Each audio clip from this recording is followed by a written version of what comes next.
Karina Kantas here, your host for Behind the Pen. I hope everyone is doing well today. As you know, Behind the Pen is for anyone who holds a pen. You can be an artist, a writer, illustrator, tattooist, musician, editor, and the list goes on.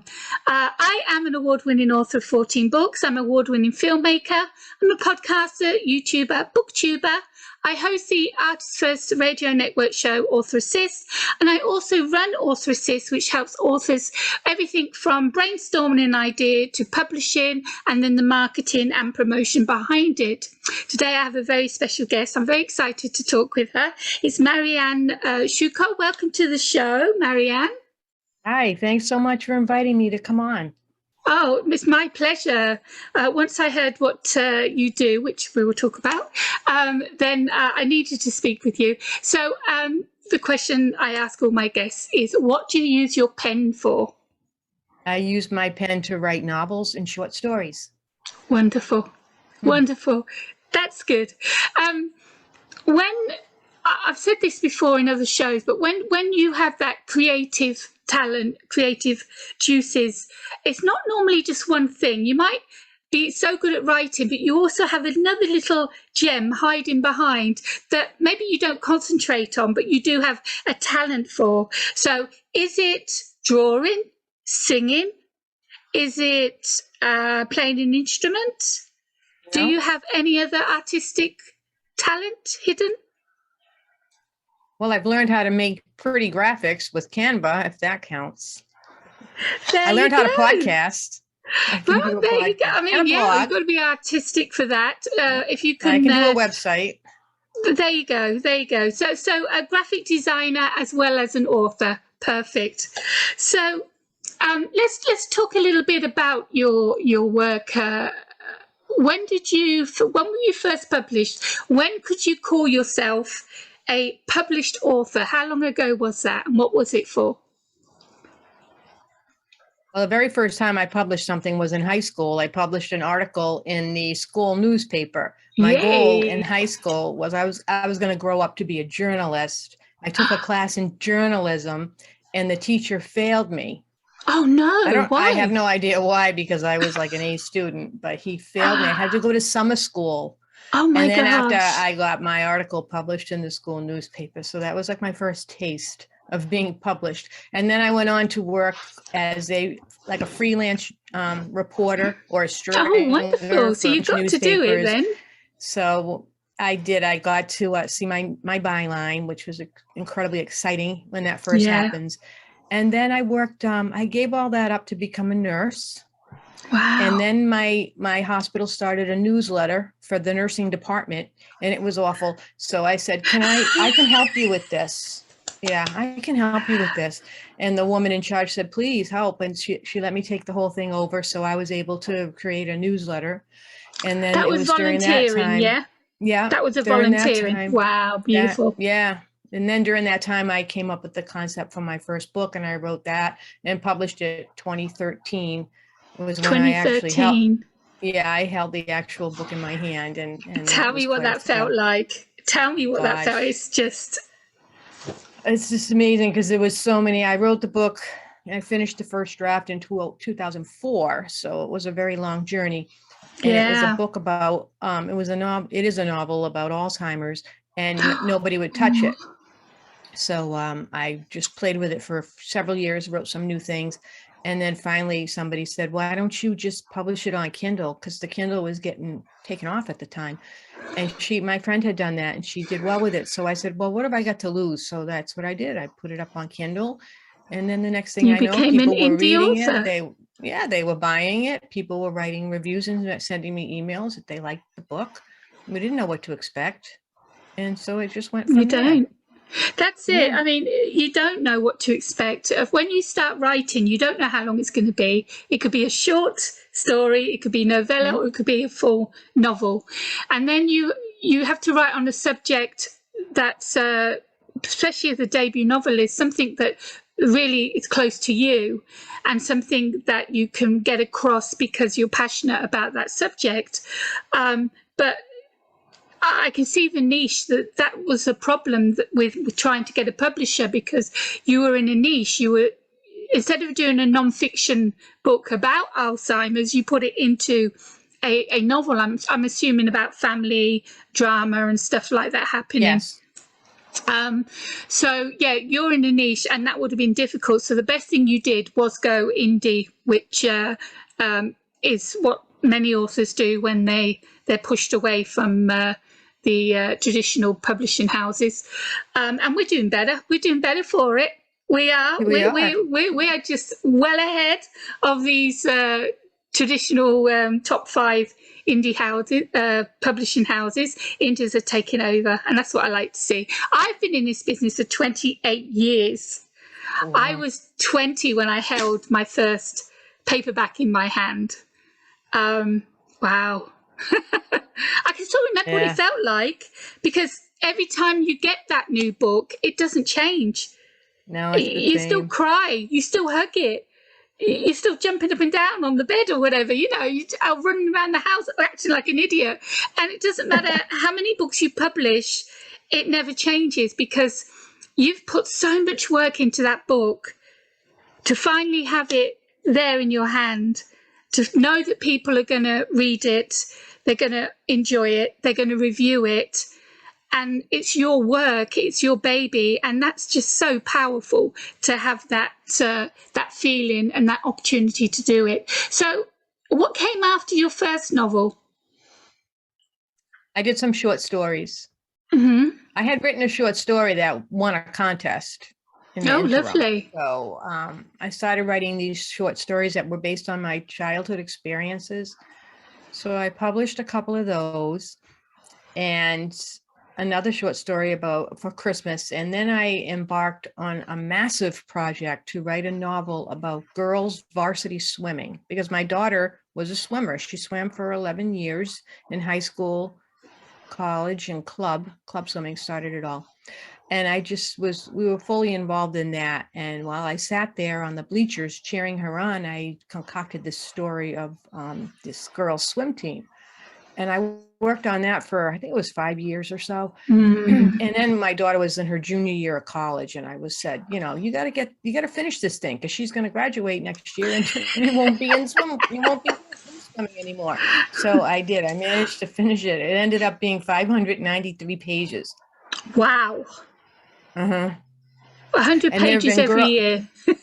Yeah, girls write to me, and they said, one little girl wrote to me and said, I read your book in 4 days. She was 11 years old. Oh, I read your book in 4 days, she told me. I was like, are you kidding? My name is Ava, and I'm a swimmer, and I'm 11 years old, and I read your book in 4 days. It's the best book I ever read. Oh my gosh. When you get a review like that, you know you've done something right. Yeah, that was the one. So what's the name of your 2 books, your first 2 books? The first book is called Blue Hydrangeas, an Alzheimer's Love Story. And the second one is called Swim Season. Oh, okay, short but sweet. And both of those are indie. Both are indie. Yeah. Yeah, they're all indie. And then I wrote what is a prequel to Blue Hydrangeas, which is called Christmas at Blue Hydrangeas. And it's a Christmas story that goes back about 20 or 30 years prior to the Alzheimer's. Oh, is that a novella or a novel? It's like a novella. In the story, it takes place on Cape Cod, and the people own a bed and breakfast. It's called Blue Hydrangeas. That's the name of the bed and breakfast. So now I'm writing another one called A Wedding at Blue Hydrangeas, which I'm finishing up now. You're carrying it on. Yeah. People told me that they wanted to go to Blue Hydrangeas, and is it a real place? Oh, they wanted more stories about the inn. They were that's fascinated wonderful. by it. So I said, I'll write them more stories. My first book, I had no intention of doing the sequel. I had a story to tell. I told it. I was happy with that. The book was published. It was out there. And then the fans just like, no, we need a sequel. We need to know what happens to Jade and Marcus. So I wrote it, and like you've had people telling you, we need to know what happens next. And when you're told that by your fans, you don't ignore them. You know, you give them what they want. No, it gets your creative juices flowing. say, okay, well, what happens? And I didn't want to write about what happened to them, at the end of my story, because, they were already at the end of their life. But so I went back the other way. So you're old. Most people are old when they have Alzheimer's. So what sort of age were they in the first book? In the first book, they were 76 and 80. Mm. And they went back to 9 years. It started like 9 years. The book starts on the day she receives her diagnosis, or they received the diagnosis, because they were together, and then skips 9 years ahead to his, struggles trying to be a caregiver on his own, take care of his wife and keep up with the house. Yeah. And then the third book, well, the Christmas one, you go back again to when they were younger. And yeah, they're like in their 50s at that point, because they had retired. Life. Yes, they bought this house. They wanted a bed and breakfast on Cape Cod. That was their dream. So they had achieved that. So they're in that house, and it's fairly new at the time of that story. They've only been in a few years. And now the one you're working on is going back to when they first met and marriage and everything, yeah? Nope, it's about it goes back to that same time in the 70s. It's 1979. And in the Christmas story, what happens is their son is in college. He's a graduate student, and they hadn't been home in a while, and he was coming, and he was bringing a friend, he told them, to stay the holidays. So she's expecting a young man to join her son. And when he shows up, he's got a young woman. And so she immediately falls in love with this woman and is envisioning having a wedding at the end. So the next book is their wedding at the end. So how far are you into it now? How far are you gone so far? Well, I've been stuck on the last chapter for months. Oh no! I have the last chapter to write. I haven't been able to write it, and so I made up my mind that this week I was going to finish it today. Where were you stuck? What do you think is giving you that block? I don't know, because there's like a lot of, I know how it ends, but there's just like in the story, there's like all these little mishaps that happen, and some major that are disruptive to the whole plan for the wedding. And when I started writing the story in 2018, December. And then in March of 19, my daughter became engaged. So then we were making a real wedding. And I put my book aside, and we went through and we did all that. And then it was the pandemic, and, I was just involved in other things. So I finally decided to get back to it. And when I did, my character is the mother and I was the mother of the bride. So I was kind of like, had to rethink the whole thing from her point of view. Yeah. The groom's mother. You step into their shoes. Yeah. Yes. I had to become her and not the mother of the bride. And so the bride in the story, her parents are deceased. So this Sarah, the character, she assumes many of the roles that the bride's mother would have assumed if she was living. So that was kind of nice. They would become very close. And so now I'm stuck at the end. And all of the little issues have been resolved, and we're just going to have a lovely day. A beautiful wedding, happy ever after. That's all you've got to write. Yeah. And it's going to end because they get married on the 4th of July. And they have the fireworks on the beach. So everybody in the wedding is going to go down to the beach in the evening. Beautiful. And watch the fireworks. That's how it's going to end. There you go. You got it. You're not blocked. Yeah. I think sometimes you don't want to finish the story, because you like living in that world, I like to be in their world. It's been going for a few years now. It's going to feel weird, saying goodbye to the characters. I know, it's hard. Although I do have an idea for a sequel. So you won't let them go. I had a feeling you were going to say that. Sometimes they just get hold of you and they just won't let you go. So where can people find your books right now? They're on Amazon, and I published through Drafted Digital, so they're on a lot of their bookstores, like Apple. Yeah, Apple. That's the best. Blue Hydrangeas is not on Drafted Digital yet, because I hate to admit it, but I can't find my Word doc for that book. It disappeared. Did you have an editor? No. You did the editing yourself. What about an old computer? It's a long time ago. I've looked everywhere. I have all the other files. I have the MOBI, the EPUB, the PDF. I have all of that. Well, that's all you need to convert it back into a Word document. What do I do? You can go straight on to Draft to Digital, and I think you can use a PDF on there. They've changed it now. I'll try that. I think I tried to do that before and it wouldn't go through. Yeah, try that. Plus I want to update it now. And you want to update it now? It's a problem, but I do have a system. It's not. You can. I'm sure you can use PDF, and if you can't, then you convert your PDF or your EPUB into MS Word, and I can send you the link for that program that does that for free. Is that Calibra?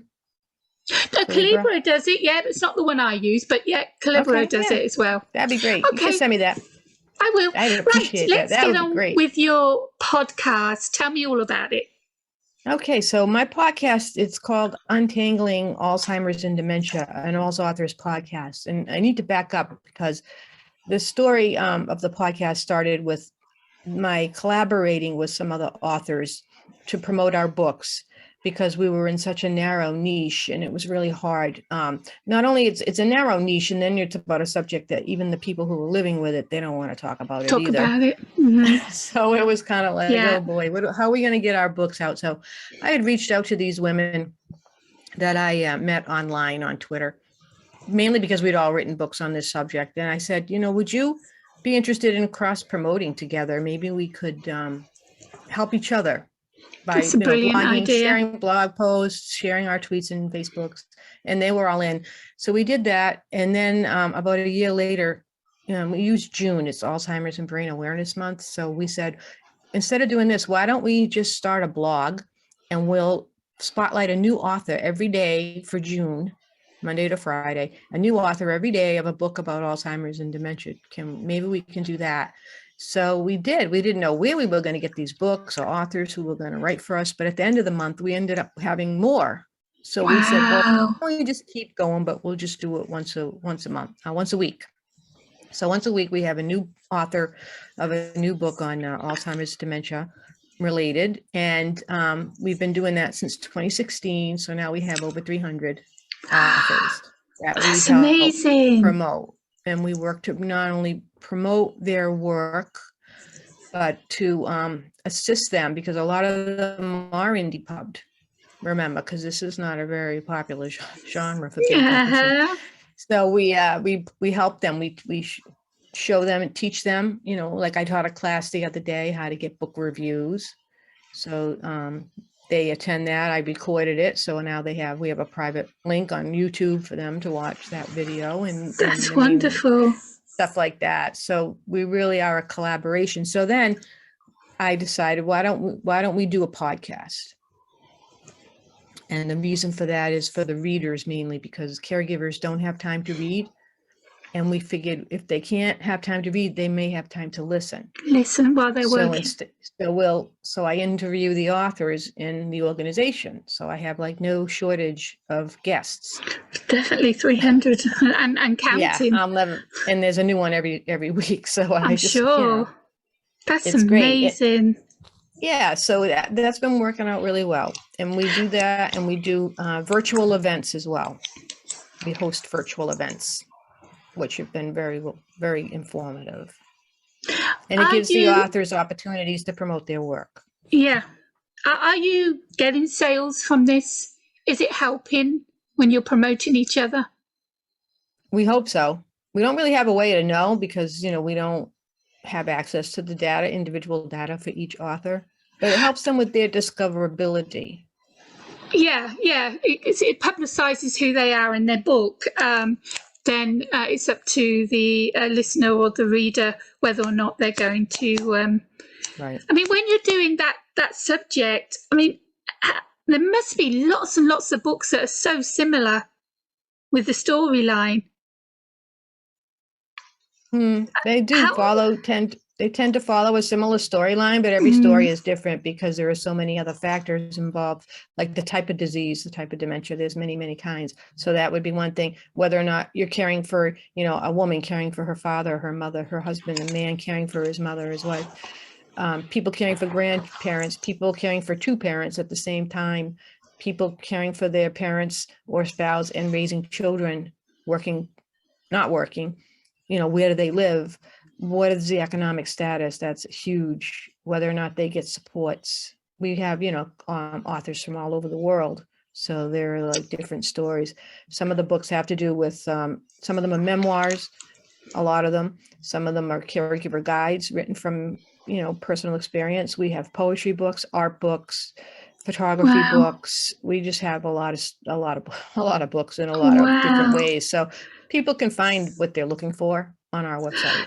Do your authors, do any of them actually have Alzheimer's? Yes. Many. That's amazing. That's the most amazing thing I find about it is that there are at least right now, I'd say maybe 10 authors who have currently living with dementia who have either written their own book with their own pen or have had somebody write it for them.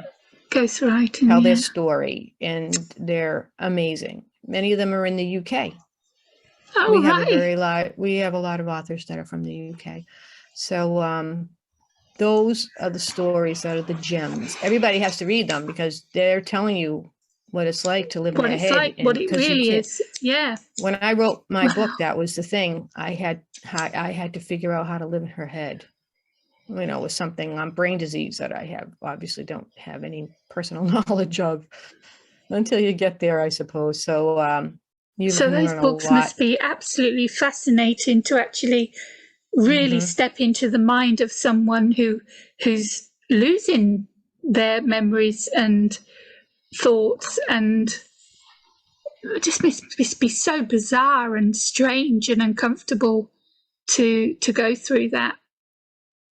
Really must. Some people, I think many people, once they reach a point of acceptance, you'll hear it, and they'll tell you, and a lot of the caregivers will say that there are many hidden gifts in dementia, and there's still a lot of happiness and joy to be found.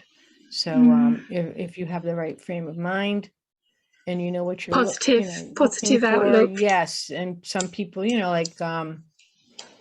one of my favorite authors, Peter Berry, he doesn't remember anything. He's never read the book that was written for him by his friend, Deb Bunt. And, he's just so joyful that his dementia has allowed him to meet so many people all over the world, and he communicates with But that's people. because of you. That's because of you. You're the brains behind this. You're the one that started this. You've given so much joy to these people, and to connect them all together under one banner, to promote each other, to push each other along, motivate. It's absolutely wonderful what you've done, Marianne. Thank you so much. But they've done a lot of the work on their own, and the media is much more interested in sharing their stories of the people living actually with the illness than the caregivers, I think. So, they get a lot of attention. One of our authors was just in a PBS documentary, which was amazing. And that is amazing. That would never have happened if she didn't have dementia. I guess she probably would prefer not to be in the documentary, but they have a lot to share, and they like to share. I mean, they like the attention too. They like to share their message and to feel like they're still useful and helpful, because most people would just assume that they are not. Exactly, they're not just sitting in a chair and doing nothing. Yeah, they're being useful. They know that what they've given out is going to be used, and that, like you said, that gives them maybe not a new lease of life, but it gives them a positive outlook to the future. Right, purpose, because usually the first thing that goes when they're diagnosed is their job, their career, their livelihood, their work. Their 9-to-5 routine is taken away, and now they have all these hours. Do you know how much what am I going to do? depression you've stopped these people from having? I hope so. Because you've given them this outlet, you've given them this family. It's it's absolutely wonderful, darling. It really, really is.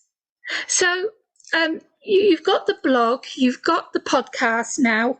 You're doing so many other promotions around. What's next? What have you got in your head to take it one step further? Well, we're working on a number of different initiatives. My team, because I don't do this all by myself. We have not now. You don't know. No, we have a management team of 8. We started with 3, and now we have 8, and then we have other volunteers as well that do different things for us. So one of our latest project is we've always been a virtual community. We've always provided like digital books and digital resources. We're going to be offering real books to real people in real places, and that's going to be through our custom caregiver collections, which are books that we will put together for an organization depending upon their needs. We select the books from the collection, which, I mean, all the books are vetted and, you know, they're all quality books. And we know what's in them. And an organization can purchase a collection for their facility or for wherever, their home. And we would provide the book titles, the actual physical books, and a beautiful bookshelf to put them on. And our goal is for them to be brought to places where caregivers convene so that they can find the books that way, and they're real books. They're not digital books. Now you've got like 300 authors, we're talking 300 books, and it is a digital world in this case, but you're talking now about going into the paperbacks and hardbacks. Do you think you'll go into any of the book conventions eventually? I have no idea. That would be like a very expensive, we've went to one caregiver conference in the past. It's like a very expensive venture, and we're a nonprofit, so we don't really have funds for anything like that. Gotcha. Yeah. And we also, well, if there's anything coming up that's locally to you, then I'll jump at the chance. Oh yeah, for sure. We also feature blogs on our website, blogs and podcasts, and now we're venturing into film. So we're trying to offer caregivers a variety of resources because we know that not everybody reads. So if they could listen to a podcast or maybe listen to an audiobook or watch sit down and watch a short film and get something out of it, then we would have done our job. That's absolutely amazing. Honestly, it really is. Can you give me an address where people can go if they want to find your organisation? If they're actually authors that have written a book on the subject, or they suffer from it themselves, or they're a caregiver, where can they find you? They need to go to alzauthors.com. It's ALZ authors, AUTHORS.com.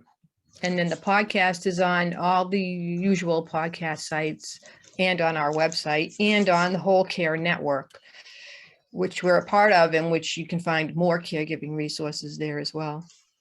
The podcast, what have you called it? Untangling Alzheimer's and Dementia, and also Authors Podcast.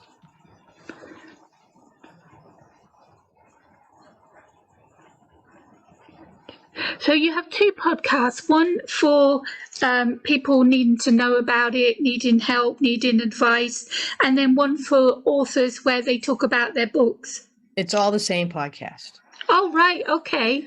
Yeah. So the author comes on and they talk about their dementia journey, what motivated them to write the book. They talk about the book. We talk, just about dementia in general. So people will not only learn more about the author and about their book, but they'll pick up little tidbits of information or inspiration to help them. Wow, wonderful. Okay, I will get those links at the end of this video. When it goes out, it will be a video on YouTube, on the YouTube show, and then later on it will be turned into an audio podcast, which of course it will be on all the platforms as well. Thank you so much, Marianne, for your time and coming on the show and being a guest. Thank you.